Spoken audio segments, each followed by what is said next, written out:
Alright, welcome back to our moles concept lecture, and I want to introduce you to how to calculate moles. Now the formula that we normally use is the mole is equal to the mass over the molecular mass in grams per mole. Alright, now the other formula I want to show you is that they'll normally ask you to find the number of particles, right?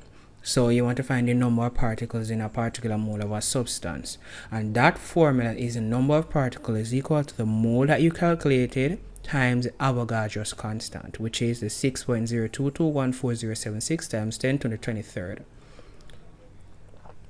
Now with that said, we're going to actually calculate some varying values, but here's a key crucial point. When we're looking at moles, right?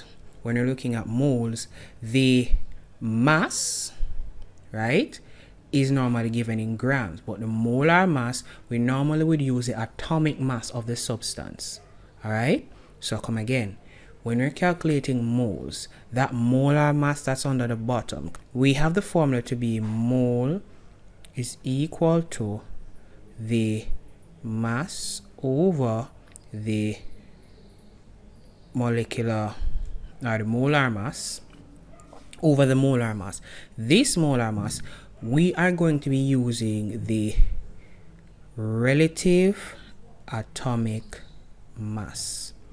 So the molar mass is substituted for the relative atomic mass when we're doing the calculation. So let's take a look at the question. So we're asked to calculate the mass of 0.25 mole of carbon dioxide molecules, right? And we know the relative atomic mass of carbon and relative atomic mass of oxygen. So first thing we need to do is write our formula, which is gonna be mole is equal to the mass over the molar mass. Now remember what I said, when you're doing mole questions, the molar mass is the same as the relative atomic mass. Now we need to find it for which element? Carbon dioxide. Very good. So, and we need to find the mass. Very good. Now, so we need to make a little substitution. We need to make mass here the subject.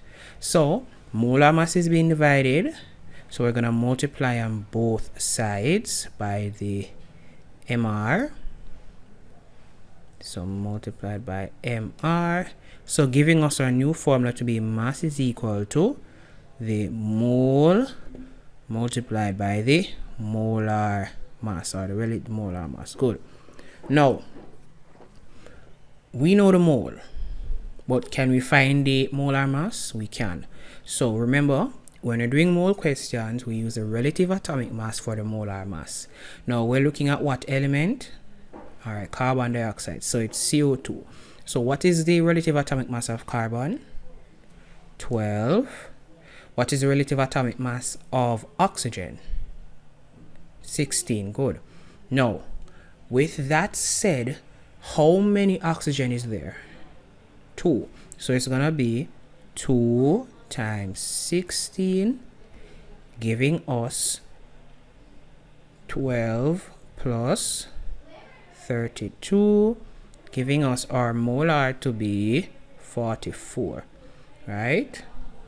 And this 44 is what we're going to be using. Now that we've found the molar mass value that we're going to be using, we're going to have the mass is equal to the mole, which is 0.25 multiplied by 44, giving us our mass to be how much? 11 grams. And that's how you would actually calculate the mole. So let's look at another one. What is the mass of 1 mole of C2H5OH? All right, and they have given us the relative atomic mass for the varying molecules. So let's go. Now remember, the formula is gonna be mole is equal to the mass over the relative atomic mass, or the molar mass, what we know as, let's call it mr. No, remember, with the molar mass, we're going to use the relative atomic mass for it when we're doing mole questions. So in this case, this molar mass, we're going to use the relative atomic mass for the element. So we need to find it for this compound. So we're going to have 2 times 12 for the carbon plus 5, because it's 5 hydrogen, times 1 plus 16 plus 1.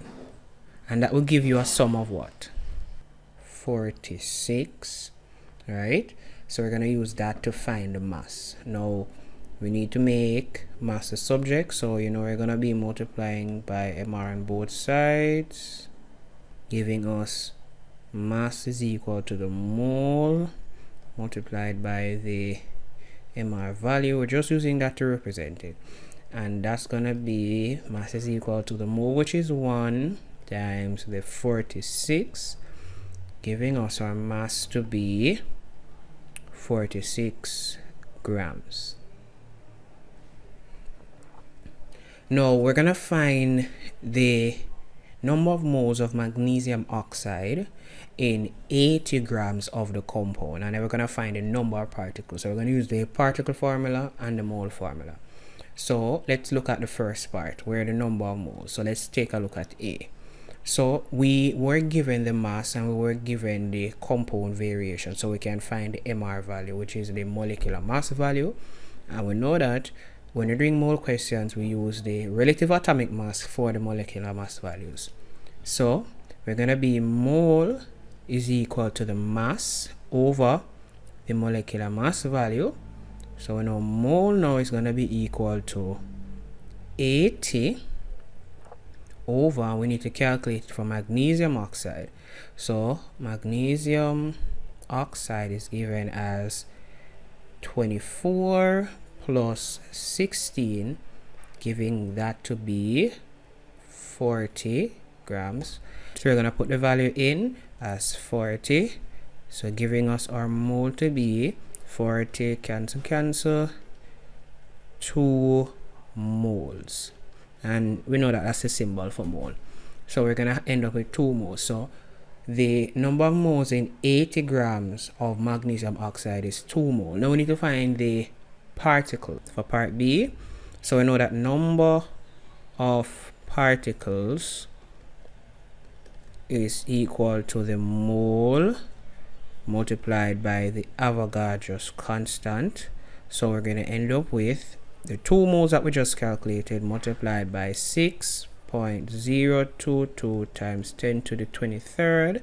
And remember, if you're putting this in a calculator, try your best to actually bracket this power of 10 value, because you don't want to have a run-on with the calculation, giving us 1.2044 times 10 to the 24 particles. So this is the number of particles that were actually in this mole of magnesium oxide. So remember, when you're doing it, remember your formula. Also remember that for the molecular mass, we use the atomic mass value, and we know how to find the relative atomic mass of the particular compounds. So that's simple. So we can go ahead, practice some more questions, and we'll be good.